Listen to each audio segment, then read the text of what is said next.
Quand on a l'impression de perdre son temps, quand on a l'impression que rien ne va comme on veut, quand on a l'impression qu'on ne voit rien venir de tout ce qu'on a projeté, mis en place, ou alors qu'on procrastine, on tourne autour, on se sent bloqué, il n'y a rien qui arrive. C'est l'histoire de la fougère et du bambou. Un vieil homme arrivait désespéré, au bout du chemin de sa vie. Il décide alors de rencontrer le vieux sage de la forêt. Et le vieux sage lui dit « Ne regrette pas un seul jour de ta vie. Tu vois, ce bambou et cette fougère, au tout début de cette forêt, j'ai planté une graine de bambou et une graine de fougère. La première année, la fougère a commencé à pousser avec une petite pousse verte qui est sortie de la terre. Le bambou, lui, n'a rien donné.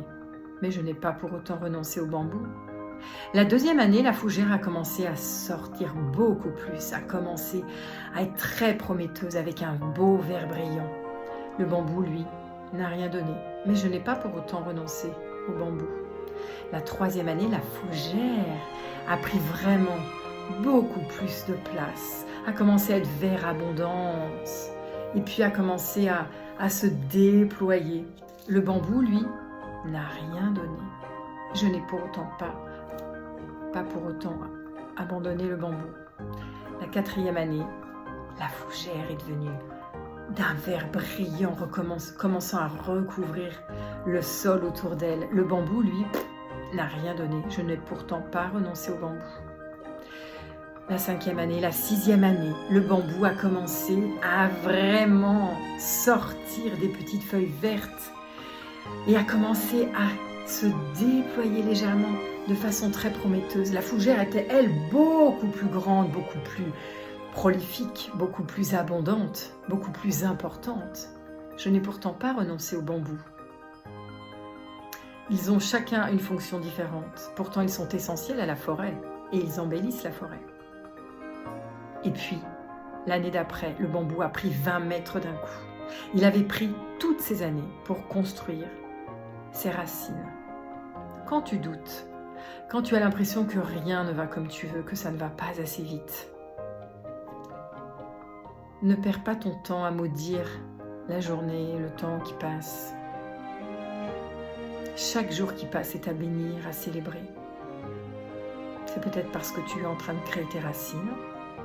Et puis dis-toi que les bons jours comme les mauvais jours sont essentiels à la vie. Les bons jours te rendent heureux. Les mauvais jours te rendent plus vivant, te donnent de l'expérience. Les peines te rendent plus humble, comme les chutes. Mais tout ça est essentiel à la vie. Tout est en train de se construire comme la nature prend du temps, chacun à son rythme. De nos jours, il faut toujours aller vite, il faut toujours aller forcer les processus. La nature ne force rien. C'est comme si j'avais tiré sur la pousse de bambou. J'aurais déraciné, c'est tout ce que j'aurais fait. Prends le temps. Tout est juste, tout est en chemin. Tout ce que tu as semé est là, en gestation. Peut-être que tu as besoin de plus de racines que quelqu'un d'autre. Et c'est tout à fait OK. Prends ton temps. La vie t'apporte le meilleur. Mais quand c'est le juste moment pour toi.